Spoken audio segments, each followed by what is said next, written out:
My dear students, myself Vinod Srivastava, lecturer of physics, NCT Montessori Inter College Lakhimpur Kheri.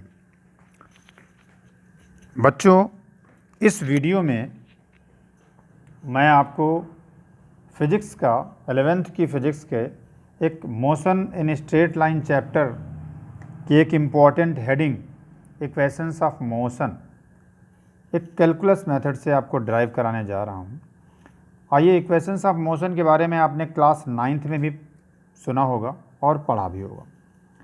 तो देखिए, equations of motion आपने देखा 3 थे, जो कि पहला मोशन आपका इक्वेशन जो था वो v = u + at था, और जो सेकेंड इक्वेशन ऑफ मोशन है वो s = ut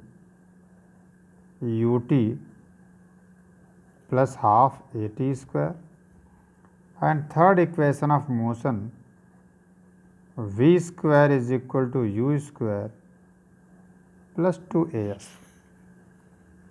इनके बारे में मैं आपको थोड़ा डिटेल बता दूं कि v क्या है, फाइनल वेलोसिटी,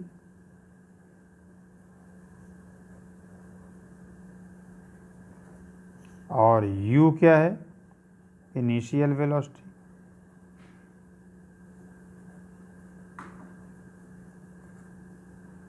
a एक्सेलरेशन,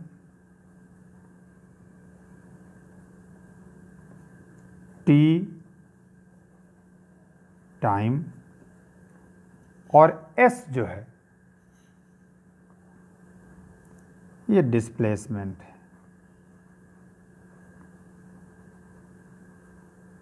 ये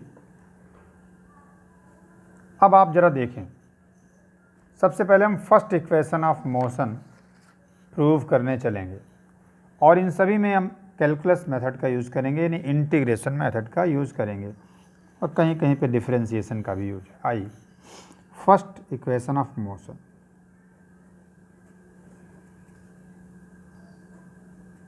first equation of motion,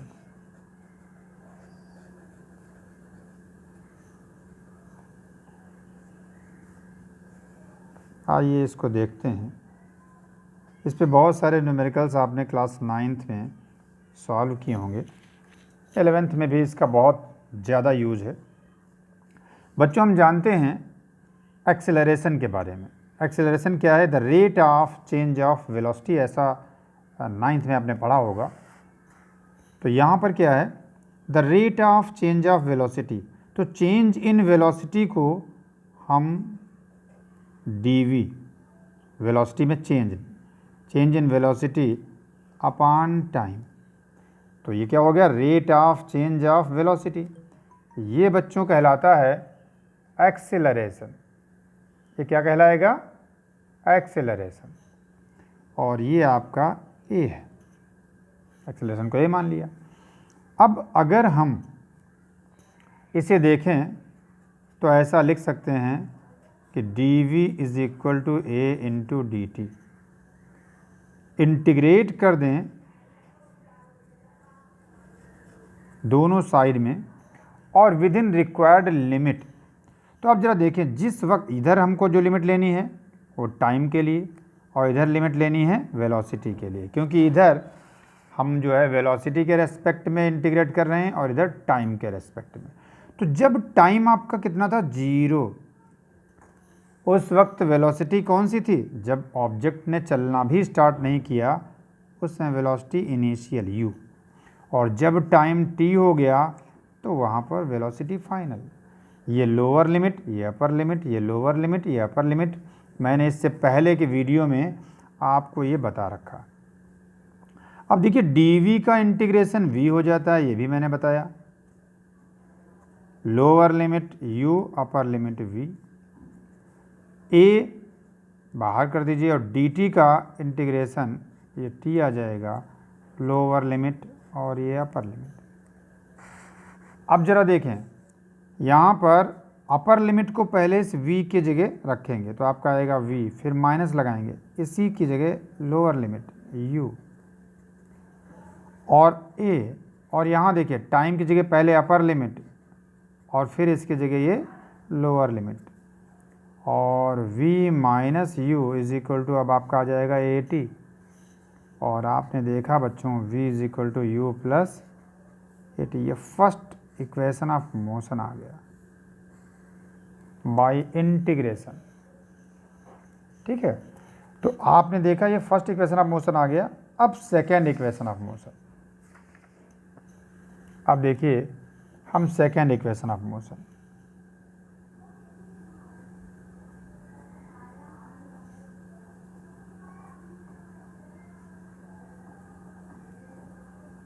equation of motion,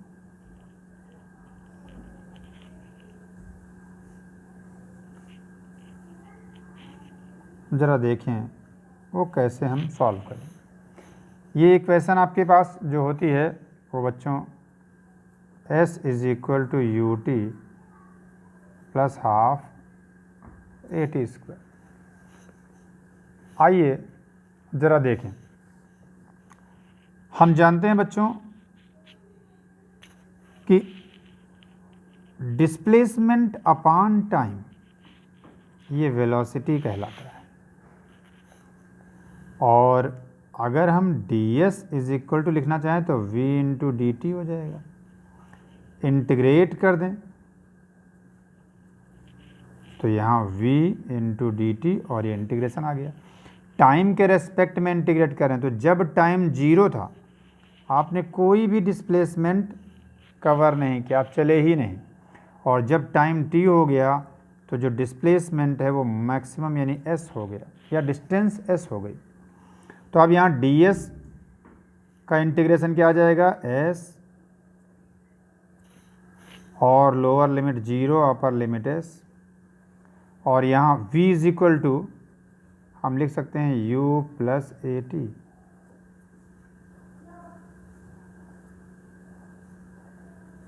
और अब अगर आप देखें तो इसे सेपरेट कर दीजिए, u into d t 0 to t और plus AT into d t 0 to t। अब इसे हम थोड़ा और अगर लिखना चाहें तो u को बाहर लिख दीजिए, और ये dt, क्योंकि इनिशियल वेलोसिटी टाइम पे डिपेंड नहीं करती।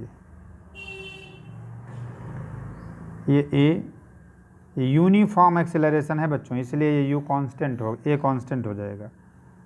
अब यहाँ 0 और ये t और t इंटू डी टी। अब देखें ज़रा कि यहाँ पर u dt का इंटीग्रेशन t 0 टू t, और यहाँ a और t का इंटीग्रेशन, इसकी पावर में 1 जोड़ो तो 2 हो गया, और अपान इतना ही, लिमिट 0 टू t। अब देखिए पहले अपर लिमिट, तो जब अपर लिमिट रखेंगे तो u और t की जगह, इस t की जगह ये वाला अपर लिमिट, और इसी t की जगह लोअर लिमिट। अब ज़रा देखें, इस t की जगह पहले अपर लिमिट और इस t की जगह पहले बाद में लोअर लिमिट, और लोअर लिमिट लगाने से पहले साइन नेगेटिव ज़रूर लगाते हैं।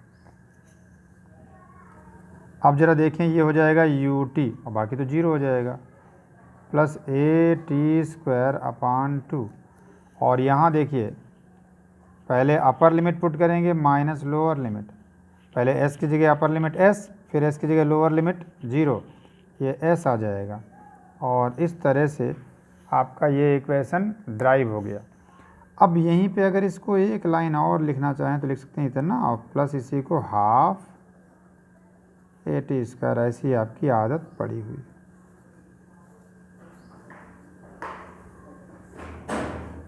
इस तरह से हम इसको कर सकते हैं, तो हमारा second equation of motion drive हो गया। अब देखिए बच्चों थर्ड इक्वेशन ऑफ मोशन,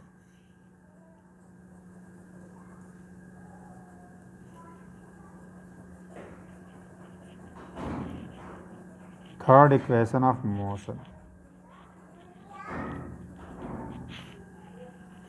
ये देखिए ज़रा कैसे होगा।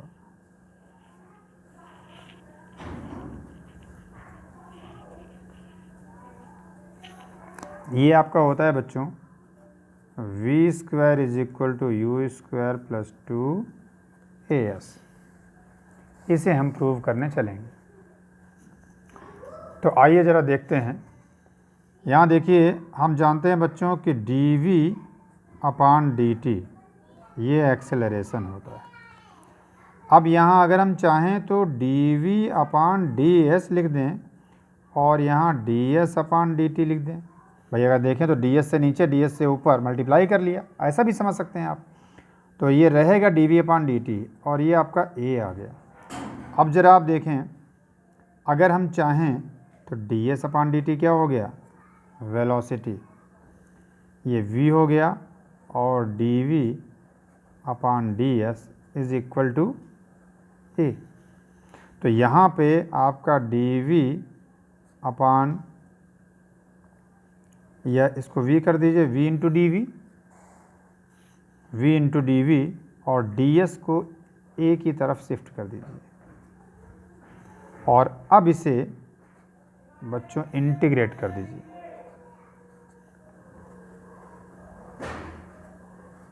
रिक्वायर्ड लिमिट में। तो जब वेलोसिटी इनिशियल थी, जब आपने स्टार्ट किया तो उस वक्त डिस्टेंस 0, तो वेलोसिटी इनिशियल, क्योंकि यहाँ वेलोसिटी के टर्म में आपको लिखना है, और जब डिस्प्लेसमेंट आपका s, तो यहाँ वेलोसिटी फाइनल हो गई।